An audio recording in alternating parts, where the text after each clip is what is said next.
વડોદરા શહેરમાં કેટલીય જગ્યાએ લારી ગલ્લા પથારાવાળા ફરીને ધંધો કરનાર ફેરિયાઓ પોતાનો વેપાર ધંધો રોજગારીની પ્રવૃત્તિ રાજા રજવાડા જૂની છે અને તેમાં કેટલાય બેરોજગાર યુવાનો મહિલાઓ ભાઈઓ બહેનો પોતાની સ્વરોજગારી મેળવી રહ્યા છે અને જીવન નિર્વાહ કરી રહ્યા છે। ત્યારે વડોદરા મહાનગરપાલિકા દ્વારા એક બાજુ લોન આપી રહ્યા છે અને બીજી બાજુ રોજગારી છીનવી રહ્યા છે।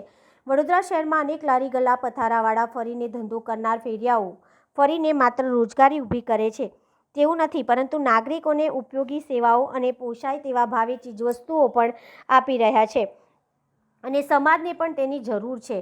લારી ગલ્લા પથારાવાળા ફરીને ધંધો કરનાર ફેરિયાઓને ગેરકાયદેસર ધંધો કરનાર તરીકે ઓળખવામાં પણ આવે છે, ગંદકી કિંચતા ઊભી કરનાર તરીકે પણ ઓળખવામાં આવે છે। સાથે તેઓને સત્તાવાળાઓના મળતિયા કે અન્ય અસામાજિક તત્વોની હેરાનગતિ પણ ભોગવવી પડે છે અને દરરોજના હપ્તા પણ ચૂકવવા પડે છે અને કેટલાક લોકો ગિફ્ટો પણ લઈ જતા હોય છે। કેટલીક વખત તો સામાનમાં નાણાં પણ આપતા નથી, સાથે માનસિક હેરાનગતિ ભોગવવી પડે છે, જેના કારણે આવા લારી ગલ્લા પથારાવાળા ફરીને ધંધો કરનાર ફેરિયાઓ પોતાના જીવન નિર્વાહ પર પણ અસર પડે છે।